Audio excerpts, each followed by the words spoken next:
stage in the battle against coronavirus. Covid-19 can be characterized as a pandemic.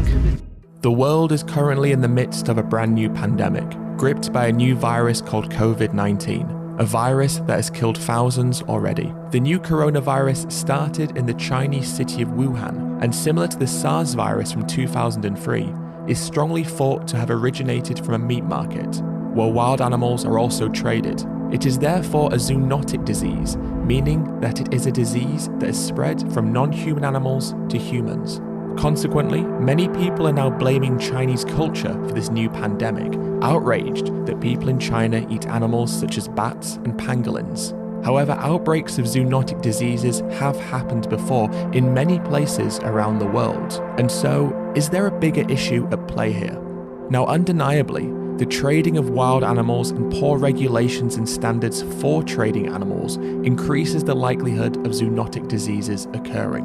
But to understand whether or not something like this could happen again, or anywhere else in the world, we need to look to the past and see the origins of other zoonotic diseases. The Centers for Disease Control and Prevention warns that 3 out of 4 new or emerging infectious diseases in people come from animals.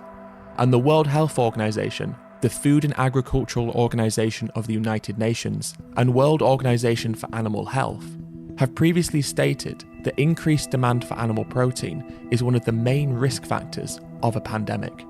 According to the AIDS Institute, the HIV virus started because of humans eating chimpanzees, and according to the BBC, the recent Ebola outbreak started because of people eating bats.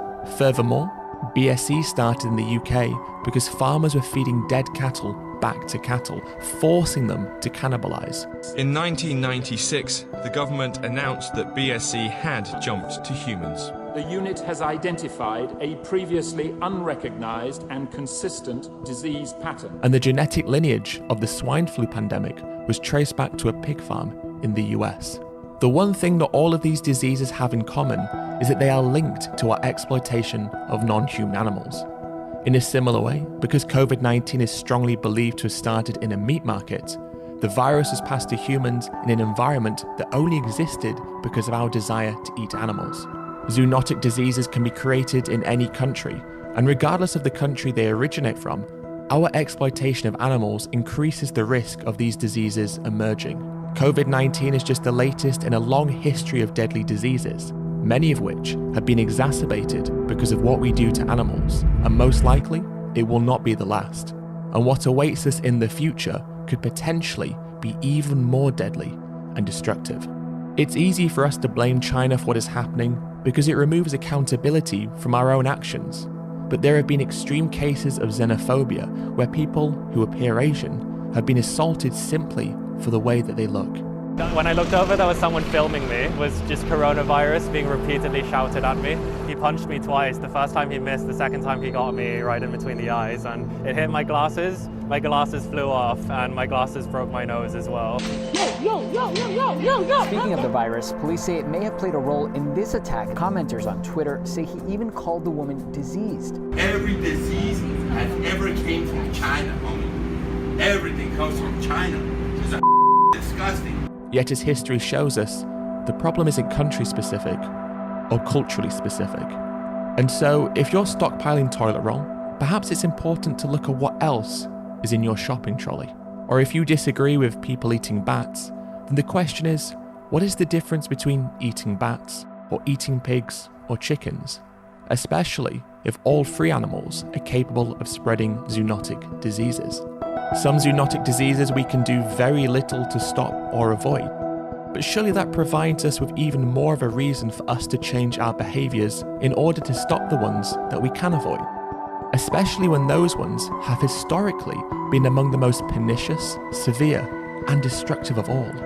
How can we claim that exploiting animals is a personal choice when doing so not only kills trillions of non-human animals, but in turn increases our risk of pandemics? How can we point the finger at others for the actions and problems that we are also responsible for causing? If COVID-19 can teach us anything, it must be that in the blink of an eye, everything can change. And we must ensure that when it dissipates, we do not go back to business as usual. As long as we exploit others, we increase our risk of these things happening again. How many more have to die? How many more viruses does there need to be? How many more need to suffer? And at what point does enough become enough? As we all find ourselves united under the same global crisis, on opposite sides of the world, but dealing with the same threat, can we use this time to reflect on our actions, how we've consumed, how we've lived, how we've eaten?